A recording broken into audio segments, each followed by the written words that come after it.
The Shock Therapy Podcast. It's that boom, boom, boom, boom.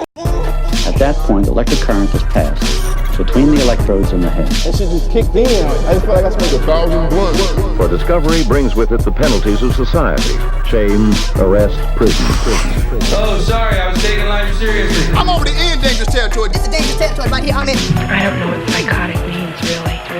What's up, everybody? Thank you for tuning in to the Shock Therapy Podcast for Tuesday, December 1st. I'm your host, Carson McGregor. I have not showered. I've not shaved. I stink. I'm wearing sweatpants, and I'm ready to do my podcast. That's how I prepare. Is I just get as gross as possible, and then I get on camera for the whole internet to see. For a potential employer in the future to see me at my least presentable. You know? What's that, Marilyn Monroe quote that she actually didn't say? If you can't handle me at my worst, then you don't deserve me at my best. That was a big, Tumblr thing. Things that, girls would post on Tumblr and Twitter, back in the day. Back in the day, 2015, and they'd say Marilyn Monroe, and I don't think Marilyn Monroe said that. I think that's one of those false quotes that isn't really associated with her, but it's just over time been associated with her because people on the internet don't do research. I mean, what am I even gonna fucking be a hypocrite? I don't do a whole lot of research either. It's not like I'm Mr. Smarty Pants that is fact-checking everything. But I do try to fact-check shit that I think that I immediately see and I'm skeptical of.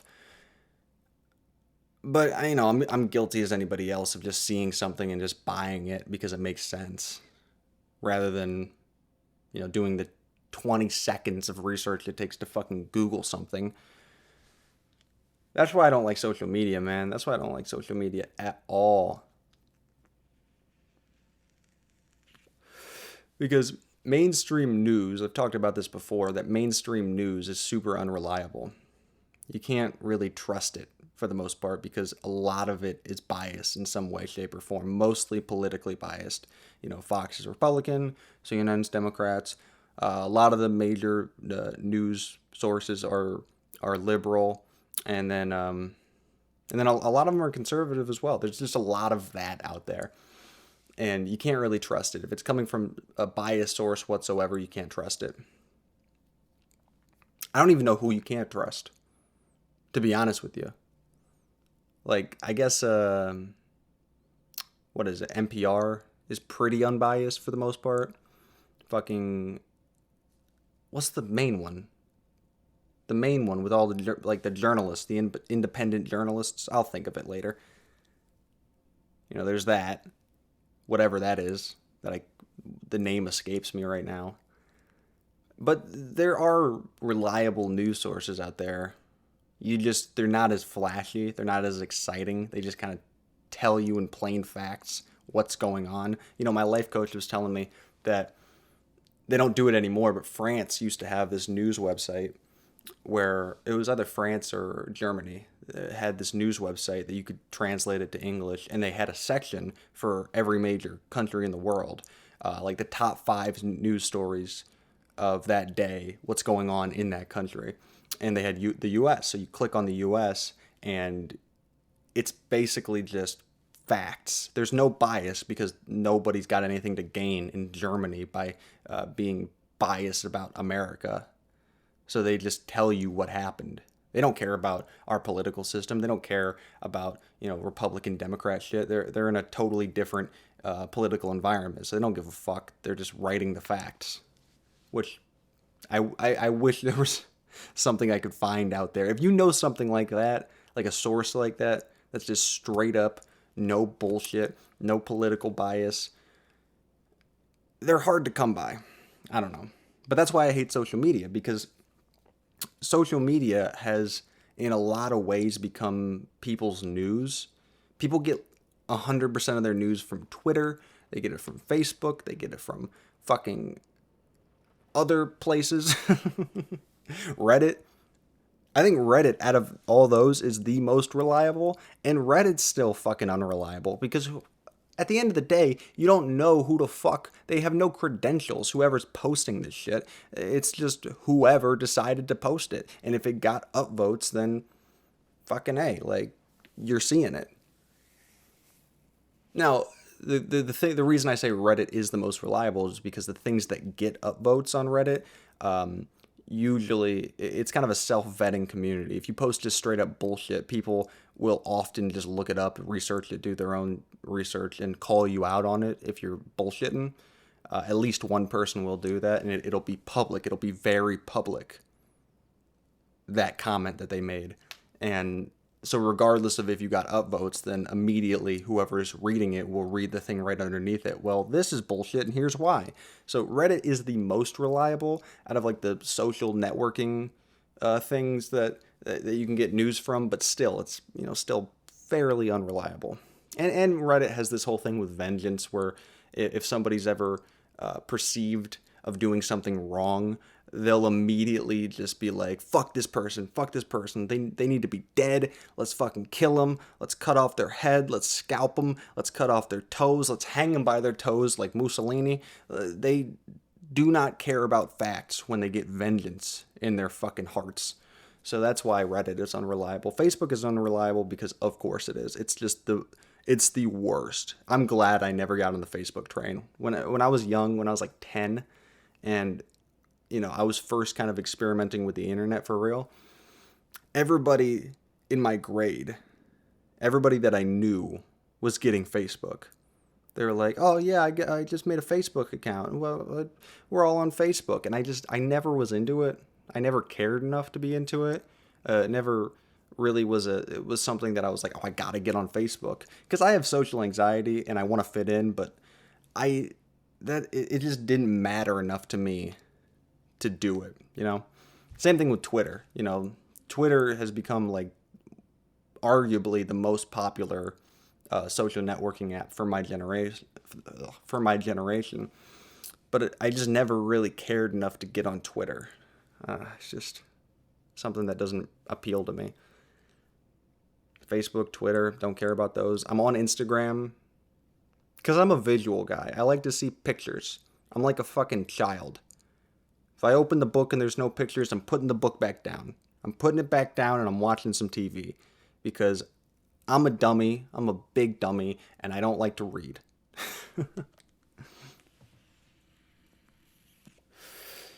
That's the thing with textbooks too. I'm kind of getting off topic here, but that's the thing with like textbooks is like, I don't mind doing the work in a class, but when it comes to like, you got to read this chapter, like, go fuck yourself. I got to read this chapter. I got to focus on this book for long enough and retain that information. Can't you just like record somebody saying the contents of the chapter so I can listen to it while I clip my toenails, while I do other things, have my mind somewhere else on a menial task, and then I can fucking focus on what they're saying?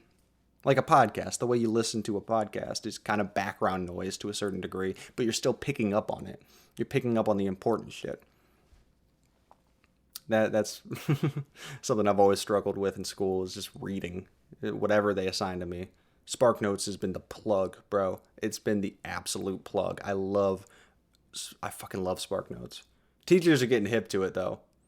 Teachers are getting hip to it because they read the SparkNotes and then they can sort of tell if that's all you read is the SparkNotes. But then, the internet clapped back at teachers by having all these other services that do the same things as SparkNotes, kind of summarizing a story, but they give you slightly more information or different information. So the teacher will be like, well, they clearly didn't get it from SparkNotes because that piece of information wasn't on the SparkNotes. So they clearly had to read the books. A plus. I love that shit.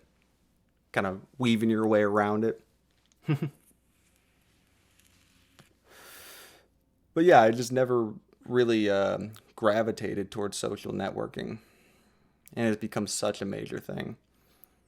And I'm glad I didn't get on TikTok when TikTok, first was blowing up, because there's funny content on there, but now that that 60 Minutes thing came out all about China and how China's like, information mining from America so that they can, just absolutely decimate us economically. That scares the shit out of me. I whenever I see something on the news where somebody's talking about like China's coming after us in this way or that way, I always look at it like, okay, all right, buddy. I don't trust anybody on the news talking to me about Russia or China. I know that they want to beat us in some respect, but like, I do think that they're kind of pegged as this boogeyman that everybody's supposed to be scared of so that we can all rally around rah rah USA. And I don't buy that shit for a fucking nickel. But at the same time, the TikTok thing, it seemed pretty clear. It seemed pretty evident what's going on there. And so I'm glad that never took hold on me. I will admit though, there's funny content on it. Like people send them to me all the time. And I'll open them up on my phone and it goes to the Safari app because I don't have TikTok.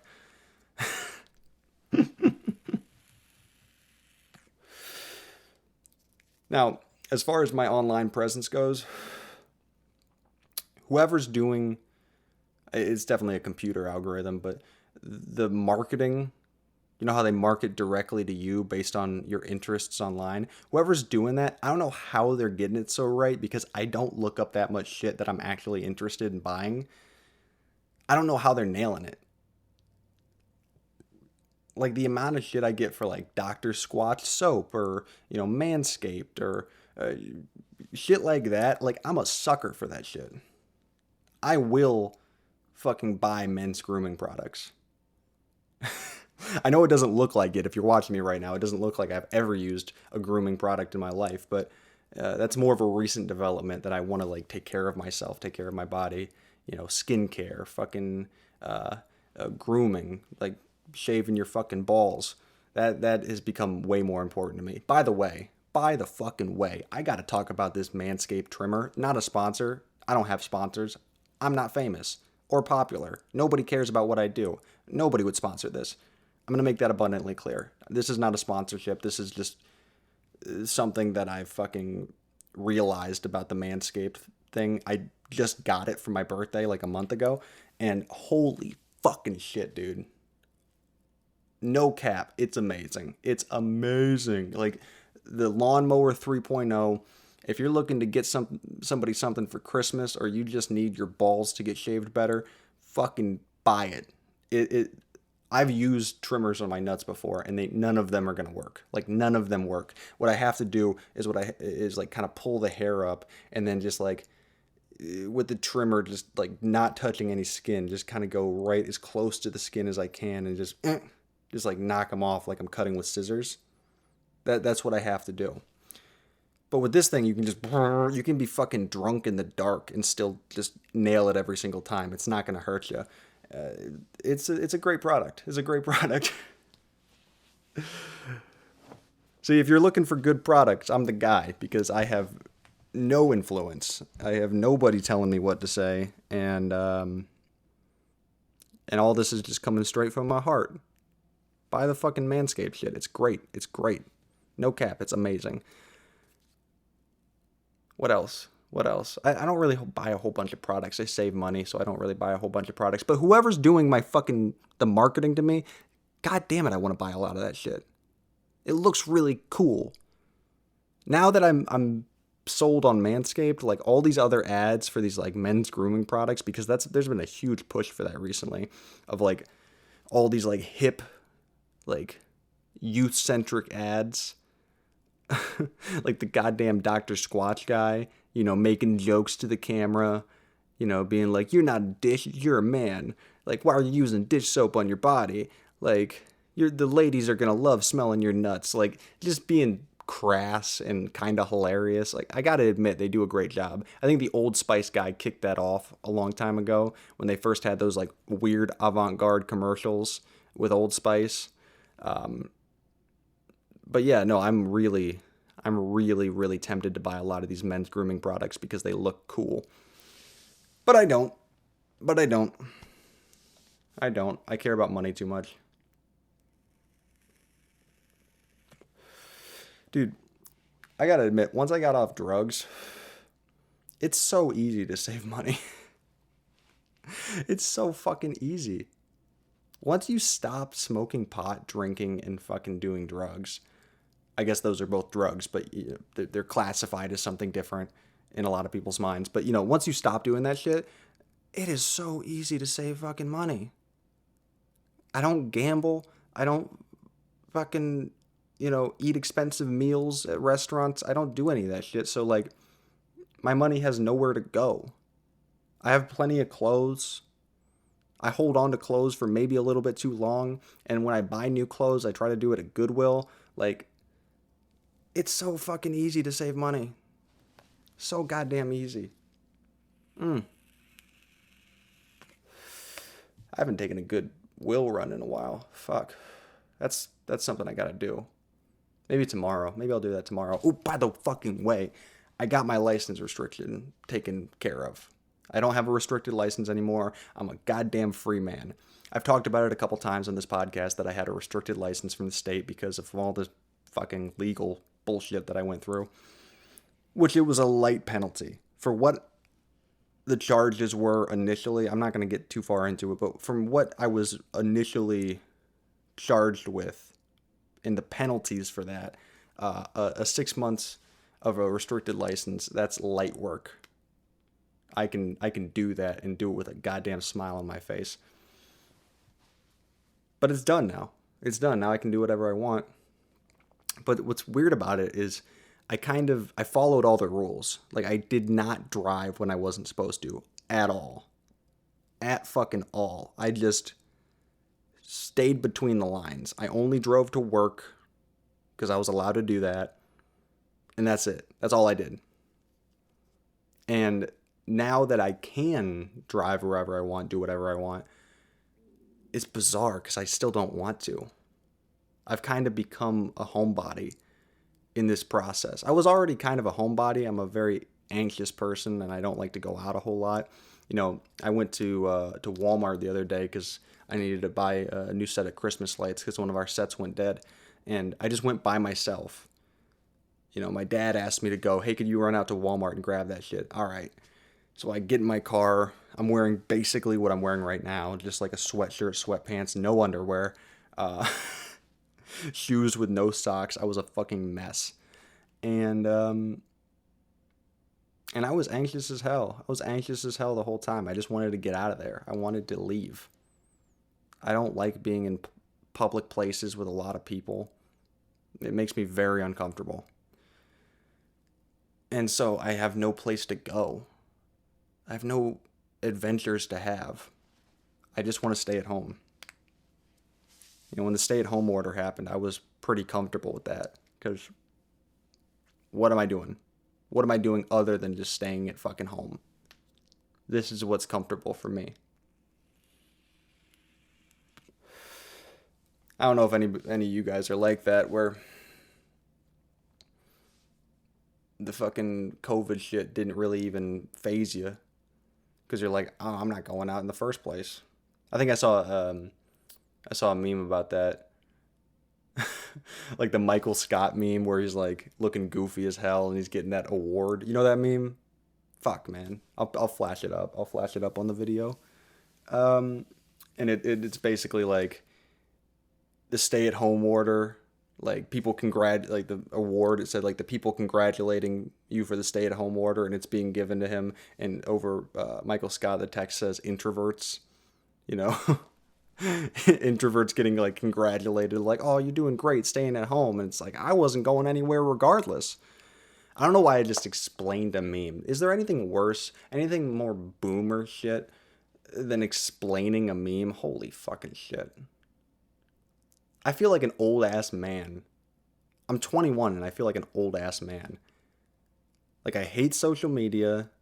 I like movies. I like old movies. I think that the golden age of cinema was like the fucking 70s and 80s. I think that a lot of new music sucks. I think a lot of the trends in new music suck. Now, what I will say about new music, to its kind of complementing it, is I think music is better than it's ever been before.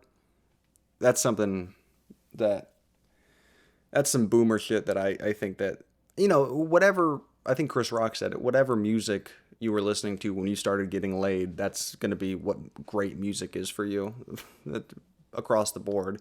And then at a certain point, you stop paying attention to culture and music. And then when you're like 40, like you hear new music and you're like, what the fuck is this shit? This is not what I was listening to. So everybody goes through that. But I think that the diversity of music is way more vast than it's ever been. You can find anything. SoundCloud made that happen, where anybody can make anything and get a following off of it.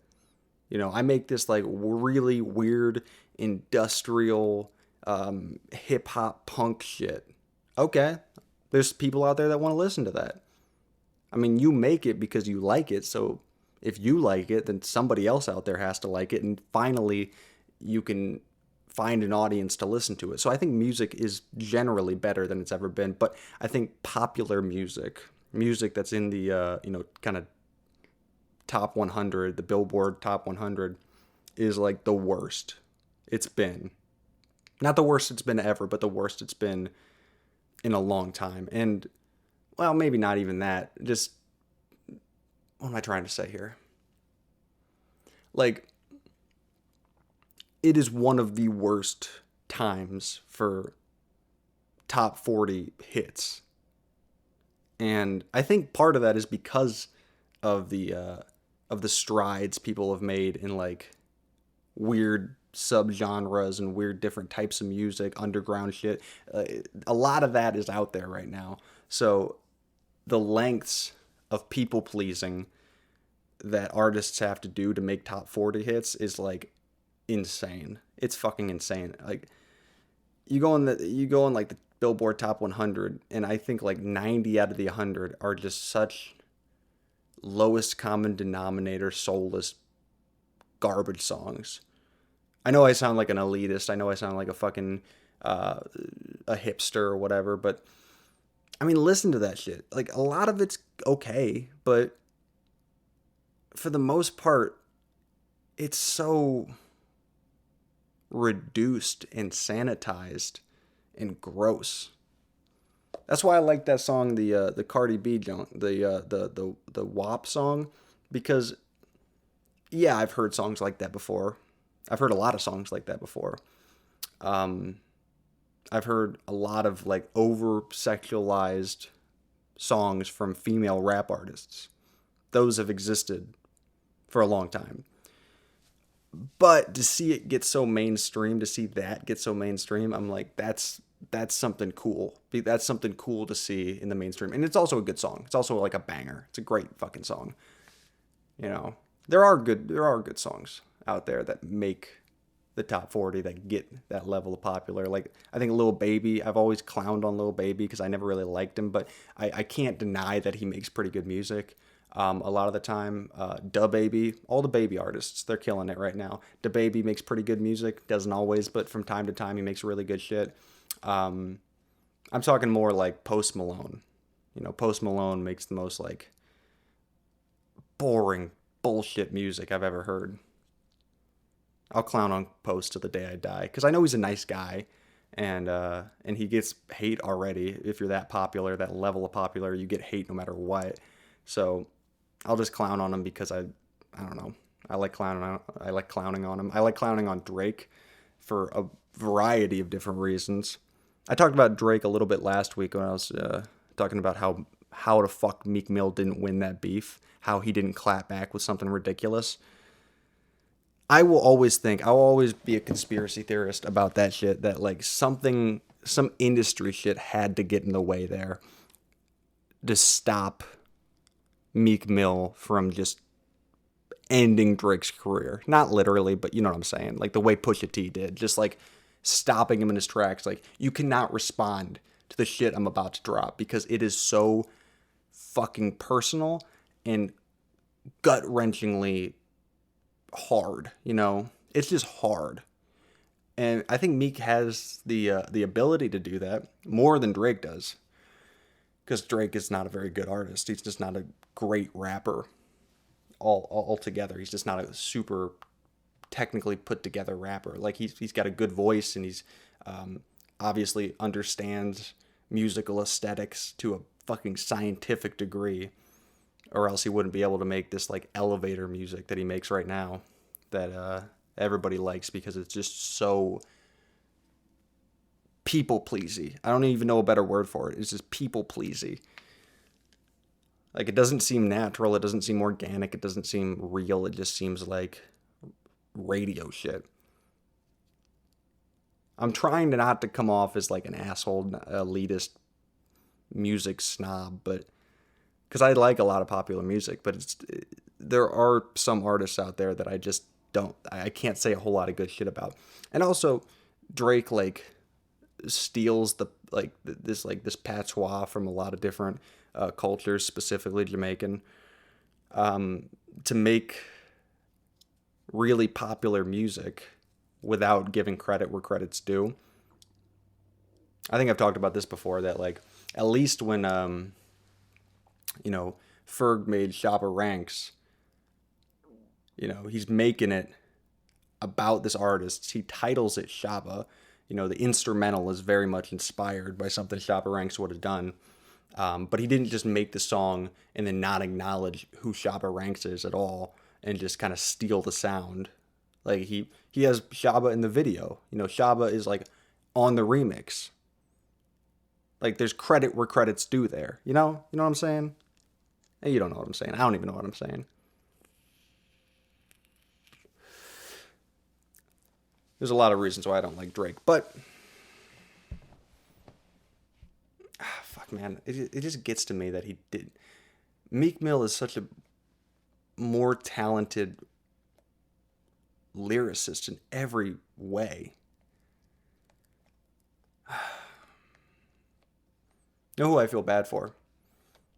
Is that dude that was ghostwriting for Drake, and he wanted to be an artist. Like, he wanted to be an artist in his own right, and nobody cared, including me. I don't care about that guy's music whatsoever. Whatever his name is, I forget even what his fucking name is. But he was ghostwriting all this crazy shit for Drake, and then he just doesn't have the aesthetic that Drake has, so he doesn't get famous.